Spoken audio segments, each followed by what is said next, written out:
Hello friends, welcome to இது நம்ம சமையலறை. இன்றைக்கி நம்ம சமையலறையில் ரொம்ப ஹெல்த்தியான கலர்ஃபுல்லான கேரட் அல்வா எப்படி செய்கிறதுன்னு தான் பார்க்க போகிறோம். செய்கிறது ரொம்ப ஈஸி தாங்க, ரொம்ப டேஸ்ட்டாக இருக்கும். அதுக்கு முன்னாடி நம்மளோட சேனலை சப்ஸ்கிரைப் பண்ணிடுங்க, கூட இருக்கிற பெல் ஐக்கானையும் ப்ரெஸ் பண்ணிடுங்க. இப்போ கேரட் அல்வா செய்கிறதுக்கு என்னென்ன திங்ஸ் தேவைன்னு வாங்க போய் பார்க்கலாம். 1/2 கிலோ கேரட்டை இந்த மாதிரி துருவி எடுத்துக்கணும். சீனி 1 கப் எடுத்திருக்கேன். இதை 1 டேபிள் ஸ்பூன். முந்திரி ஒரு 20 போல் எடுத்திருக்கேன். நெய் 100 கிராம் எடுத்திருக்கேன். நல்லா காய்ச்சின பால் 1 கிளாஸ் எடுத்திருக்கேன். 5 ஏலக்காவை க்ரஷ் பண்ணி எடுத்திருக்கேன். இப்போது ஒரு ப்ரெஷர் குக்கர் எடுத்திருக்கேன். ப்ரெஷர் குக்கரில் நம்ம துருவி வச்சுருந்த கேரட்டை ஃபஸ்ட்டு சேர்த்துக்கணும். கேரட் சேர்த்துட்டு ஒரு 1/2 கிளாஸ் தண்ணி சேர்க்குறேன். 1/2 கிளாஸ் தண்ணி சேர்த்ததுக்கப்புறமா நம்ம காய்ச்சி எடுத்து வச்சுருந்த 1 கிளாஸ் பாலையும் இதோட ஒன்றாவே சேர்த்துட்டு இதை லைட்டாக கலந்து விட்டுக்கலாம்.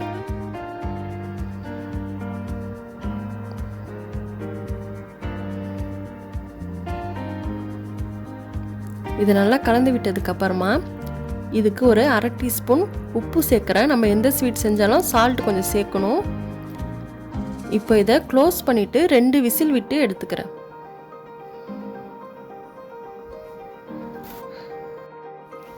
ப்ரெஷர் ரிலீஸ் ஆனதுக்கப்புறமா குக்கர் ஓப்பன் பண்ணுறேன்.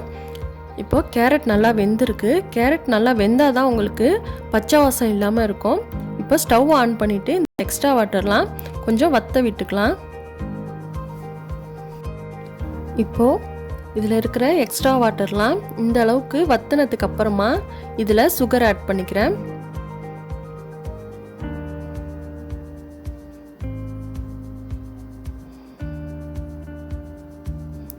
சுகர் ஆட் பண்ணிவிட்டு இதை நல்லா மிக்ஸ் பண்ணி விடணும்.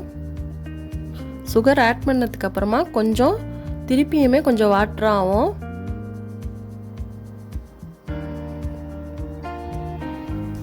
சுகர் சேர்த்ததுக்கப்புறமா சுகர்லாம் கரைஞ்சிட்டு இந்த மாதிரி கொஞ்சம் தண்ணியாக தான் இருக்கும்.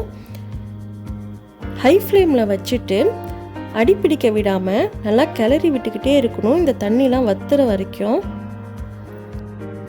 இப்போது டோட்டலாக எல்லா தண்ணியும் வற்றினதுக்கு அப்புறமா அல்வா இந்த ஸ்டேஜில் இருக்கும்போது க்ரஷ் பண்ணி வச்சுருக்கிற ஏலக்காவை இதில் சேர்த்துக்கிறேன். ஏலக்காய் இந்த மாதிரி க்ரஷ் பண்ணி சேர்க்க பிடிக்கலைன்னா ஏலக்காய் பவுடர் கூட ஒரு 1/2 டீஸ்பூன் சேர்த்துக்கலாம். இப்போது எடுத்து வச்சுருந்த 1 டேபிள் ஸ்பூன் மைதா மாவில் கொஞ்சமாக தண்ணி சேர்த்து கட்டிகள்லாம் எதுவுமே இல்லாமல் இந்த மாதிரி கரைச்சி எடுத்துக்கணும். கரைச்சி எடுத்த மைதா மாவை அல்வாவில் ஆட் பண்ணி நல்லா மிக்ஸ் பண்ணி விடணும். மைதா மாவு சேர்க்கறதுனால எல்லா அல்வாவும் சேர்ந்து ஒன்றா வரும், அதுக்காக தான் மைதா மாவு ஆட் பண்ணுறோம். இப்போது அல்வா இருக்கிற ஸ்டவ்வை சிம்மில் வச்சுட்டு இன்னும் ஸ்டவ்வில் ஒரு ஃப்ரையிங் பேன் வச்சுருக்கேன்.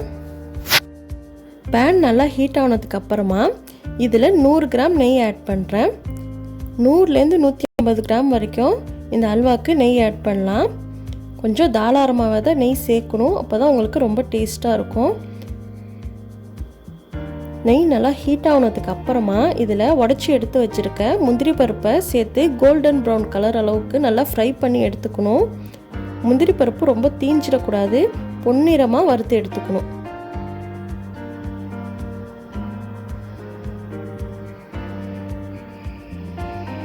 இந்த அளவுக்கு முந்திரி பருப்பு வறுத்ததுக்கு அப்புறமா ஸ்டவ் ஆஃப் பண்ணிவிட்டு இதை டைரெக்டாக இந்த அல்வாவில் சேர்த்துடலாம்.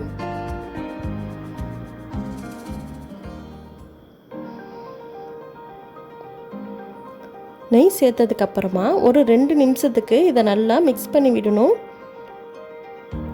அவ்வளோதாங்க, ரொம்ப சூப்பராக கமகமன்னு வாசத்தோட அல்வா ரெடி ஆயிடுச்சு. எவ்வளோ ஈஸியாக செஞ்சாச்சு பாருங்கள்.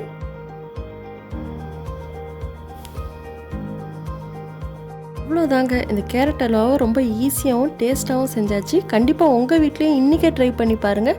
அதுக்கு முன்னாடி நம்மளோட சேனலை சப்ஸ்கிரைப் பண்ணிடுங்க, கூட இருக்கிற பெல் ஐக்கானையும் ப்ரெஸ் பண்ணிடுங்க. தேங்க்யூ.